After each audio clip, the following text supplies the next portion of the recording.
viewership looks pretty healthy. 34% climb year on year, 16.9 million average viewership. Most watched since 2020. Paramount Plus streams up 173%. The most watched segment, I think it was the Memorial segment or something with Stevie Wonder and some others at 9:45 p.m. PST. We had about 18.3 million viewers. Nigeria's government officials were also at the Grammys.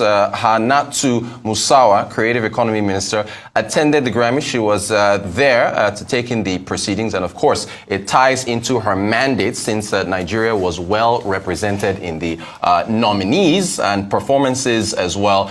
She tries to get that the creative economy to be boosted and try to get some dividends from how well Afrobeats is performing overseas. Tyla won, of course, the best African performance at the awards. The single Water. She, of course, being from South Africa, beat her Nigerian competition that included Arya Starr, Davido, Burna Boy, and Ashake and Olamide for the best Africa music performance. Now, before the Grammys, there were some comments made by Steve Stout, CEO of United Masters, that non-Afrobeat artists like Selena Gomez are exploiting the genre with collaborations to ride on the popularity. Here's what he said. You come into a market and, the first thing you're trying to do is buy the masters from the artists, give them money and take their rights. Yeah. This is what record companies do. That's exploitive. I think those days need to end.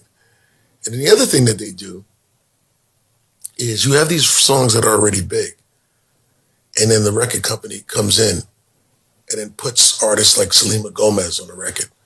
It doesn't need Selena Gomez. Selena Gomez needs the record. Yeah. Selena Gomez is not an Afrobeats artist, obviously.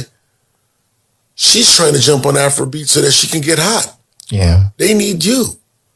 And I just need people here to understand that we need to be more of who we are. The culture has spoken. Yeah. The culture has been chosen. The sound has been chosen. The world wants it. Yeah. We need to be more of who we are, not let them exploit us and we start becoming who they are. All right, conversation continues. We're joined by a couple players in the sector here. Olisa Adibwa, who is a creative economy industries entrepreneur, and we also have Foza Fawahimi, who's a creative economy lawyer and industrialist, joining us to discuss. Gentleman, gentlelady, thank you both. Happy New Year for joining us. Foza, let me start with you. And I guess I'll throw the same question to Olisa. What do you make of the comments on Steve Stout? Is he right? Is Afrobeats being exploited? Right, wrong is subjective. Okay. I don't agree with his statement. I think that globalization necessitates collaboration, whether it's physical, whether it's by technology. One of the most impressive things that you have to know about Afrobeats and the players is that we have resilience, we have grit, and we understand who we are, right? And that's why someone like Olisa will be in the game for 30 years. Why some of us will leave school and say, oh yeah, we want to do entertainment law, because we know what we offer. Now we've gotten to the point where we've built without the help of government, and we've built with the knowledge that we have. And we've gotten to a point where black is cool, Africa is cool, and we have the opportunity to export. We might not, at the moment, and let's be truthful, we don't have the financial resources to become as global as we want it to be, because it's a machine, right? And collaboration is definitely needed. You need to understand that the word exploiting in the industry from a legal point of view is working whatever product that you have to make sure that it makes money, right? Now, in its connotation saying Selena Gomez needs, Afrobeats. Yeah, it's cool. Culture is cool, trending stuff is cool, everybody taps in. But I'm pretty sure that the team that reached out to Selena, or Selena reached out, because when Rema told the story, they are both friends, right? And technology necessitated that collaboration, right? And the team did what they had to do, and paperwork was signed. Everybody's getting what they need to get. So throwing out statements saying, "Oh, we don't need them," is very much a disservice, in my opinion, to the position that we need to get to in terms of being a global culture and a global. Right now, my own opinion, we have songs that are global. The culture itself isn't global. The closest we have to a global star from Africa right now is Burna Boy. So we have songs that are doing pretty much well. But what do we want as an agenda from the Afrobeats? We want that when our stars walk into these places, they can sell merch to the Asian guy, or they can sell merch to the guy in China or the guy in Yugoslavia, right? Yeah. That's where we want to get to. We need collaboration to get there. So that statement to me, I'm not really feeling it. And we know what we have. Yeah. Don't say, don't come and tell us what we have. We know. That's why the band should go and do Oliver Twist, because he's stubborn. And that's our grit. Steve Stout, I'm nailing you as well. Was he right or wrong? You're putting me yes, on the in spot. a very tough type Because position. you both know Steve Stout. Let me take the other side of it. Steve Stout's a very smart guy, hugely successful in the music industry globally. Even before United Masters, he was a major player. And big up to him. He's not just talking it, but he's walking it, because he's invested in Africa. He's coming to Africa with United Masters in a big way. So we're like, okay, he's talking it and he's walking it. He sees something here that we might not see the way he sees it, because what he sees here is value. He sees something that's special, and that's why he's come in. And what he's trying to tell us is that what you guys have, you don't even know how good it is and how the potential of what you have. So you don't need to. It's like, you're leaving Africa to chase the sun when the sun lives in Africa. Okay. You understand? So you have to. He's smart and he knows what he's saying. And on the surface, you think no, he's wrong, because Selena Gomez, Disney princess, she's got countries following her many countries following her. Her numbers are like more than 500 million followers across social media and digital media platforms. So she has the impact, she has the influence. Anybody who features her on the song is going to get the millions of people who grew up with her while watching her on Disney channels. Yeah, you're going to have that. That's a massive impact. But I think Steve is right, because what he's telling us now is that we can build what we have on what we have and grow what we have without having to go out there looking for people to help us. That within Africa alone, we have enough people, we have enough communities to build and grow our music, our different genres on our own. Yes, a collabo with Selena Gomez, a collabo with Taylor Swift, or Miley Cyrus or whatever would be great. But I think he's right in that let us focus on who we are, what we have here within Africa, and grow it. You have a remix with Selena Gomez, that's an added bonus. But focus on what is on ground. And he's talking it and walking it, so big up to him. All right, let's get to the Grammy win now. Of course, Nigeria plays South Africa tomorrow at the African Nations Cup semi-finals. So we're competing, but we lost to them at the Grammys.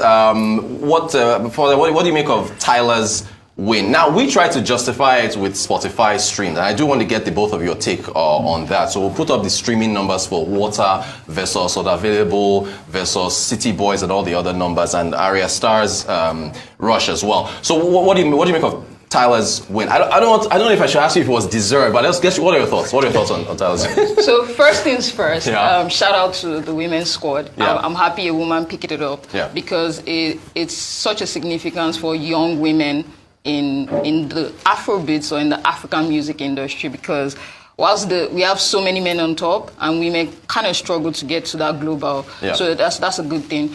But I wasn't too surprised, because like you said, the numbers were telling, but the record itself, if you check the list of writers and the list of people that produced, those were the guys that contributed to the record are Grammy, nominated Grammy guys that have won, so it wasn't too far-fetched, right? She had the right machine behind her. The song was hugely successful. I think in comparison, it did the madness that Love One Tintin did in terms of like TikTok, right? It's just that Love One Tintin was not in the year of review. So for me, it wasn't. I actually placed a bet on probably Tyla or Arya Star. So we based that on the numbers because of how popular Rush was. Okay, fine. And for me, it was largely because Rush did fantastically well in Europe, if you looked at the data. Right? It did fantastically well. The data was showing that she had a lot of white leaning, and she did a lot of, groundwork in that area. That's Arya Star, right? Star, right? Okay. Tyla, which people say, oh yeah, she's been in development for almost 3 years with Sony, right? It was strategic. It was then a little opportunity came, sparked, and the team went wild with it. The rest of the songs, did well in its own, but in terms of the record itself, which is what Grammy is really focused on, according to the analytics, right? I think it wasn't far-fetched, and it shouldn't surprise anyone, in my opinion. Lisa, your thoughts? Thank you, Foza. First of all, my phone died on Monday morning from people sending me messages. I don't know why. I was getting calls and messages from all over the world. People, whether I can't change the result. But, it is what it is. Yeah. But I got to give props to our people. The Nigerian artists and all the African artists. To get there is an achievement. Yeah. Obviously, I'm a Nigerian first and an African second. I would love to see a Nigerian artist, whether it's Iron Star or David or Burna or Ashake, win. But it is what it is. First thing we got to understand, a lot of people got emotional. So we should not submit to the Grammys again. We should boycott the Grammys. No, that's not the way forward. It's like asking Osimhen not to play in the World Cup if Nigeria qualifies. Right. It's not. He will tell you you're crazy. Right. You want to pit your talent against the best, and the Grammys is where you find the best globally. It is 66 years they built it. So my thoughts are simple. There are many dynamics that will play. At least 4 or 5 different dynamics. First of all, you have to understand that the Recording Academy in America, it's a business. Right. Since the invention of the gramophone in 1887 or whatever, the business has been about making money. The creative side is great, but it's a business. So sometimes decisions are made where you on the outside don't see it. Yeah. And artists over the years have had issues with the Grammys. Yeah. Drake, Eminem, India.Arie. Jay-Z said it on Sunday. Yeah. He said, this is a man with 24 Grammys, and he still doesn't understand the dynamics. He said the metrics of everything is shrouded in some sort of, I don't know, whether it's secrecy or some sort of cult or whatever it is. But let's look at that. You got to look at the voting public of the voting criteria of the Grammys. It's not open to the public. It's not even open to all the members. Yeah. So even within the Grammy Academy, you have about 20,000, 25,000 members. Only half of those people can vote. So out of 21,000 members, maybe 12,000 can vote. Now, those 12,000 voting members, for you to be able to vote, you have to have 2 people recommend you who are members to be a voting member.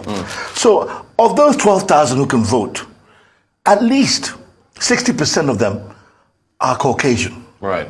At least 60% of them are closer to 50 than 30. Right. And the third aspect, they are music professionals. Songwriters, producers, engineers, you name it, in the industry. Now, these are busy people. Right. So when it comes to time for the voting, they're not going to have time to dig deep and take a deep dive into every artist. They're going to ask people around. They're going to remember things that they saw, people that they heard about, and they're going to go with that. Now, Tyla's team, when you saw her getting up and jumping up to get the award, there were 2 people with her. There was a guy in a tuxedo and a lady in a red dress. That's her management team. Colin Gale and Yvette Gale, husband and wife. They've been intentional. Right. Now, Tyla has been all over American media for the last 3 to 4 months. They timed it. It's like the way a boxer trains and peaks for the night of the fight. They peak for the Grammy night. I'm not saying our people didn't do their own work. Yeah. They did. Big up to them. And everybody has a powerful machinery. You mentioned machinery earlier, behind them. But they timed it perfectly. Tyla was on every talk show. She was performing here. This Jimmy Kimmel, Jimmy Fallon, Saturday Night Live. Yeah. She was there. So the management team were intentional. And they timed it well so that by the time she was everywhere, you couldn't ignore her because the voting block in the Grammy knew who this young lady was from South Africa. That's very important. And then the record label got behind the promotion. They made sure that this song crossed over into mainstream radio and mainstream TV. Can you say the same about the songs from Nigerian artists? Right. And then also, you got to look at the song. The song itself is not Afrobeat. The song is like a hybrid. When you listen to the verse of the song, you're thinking R&B. Right. But when you hear the chorus, you're thinking pop. Right. You see what I'm saying? Yeah. It's a very clever song because it covers the R&B for the black people, the pop for the Caucasian crowd. So she crossed over and went mainstream. And those are the reasons why the management did a great job, the promotion for the record label did a great job, and then the song itself went mainstream. And that's why she won. Perfect storm. Perfect storm. Thank you both for the breakdown. All right, so our creative economy minister was in attendance at the Grammys, and she of course has plans to try to grow the creative economy. At least we had you on the show last time. You talked about this, but I want to get your thoughts again in case anybody missed it. I know they've been throwing numbers around 100 billion in how many years or so, but how do you think the creative economy can grow? First of all, shout out to her. She gave us African opulence there. You know, I was so annoyed by all the boring suits I saw by our guys. I'm like, come on, we have... Show off your culture. Yeah, you know. And the fashion industry is what they've posted is about $1 billion, you know. So for me, just generally, I'm tired, just generally, of hearing, oh yeah, we'll make these numbers, Vision 2022.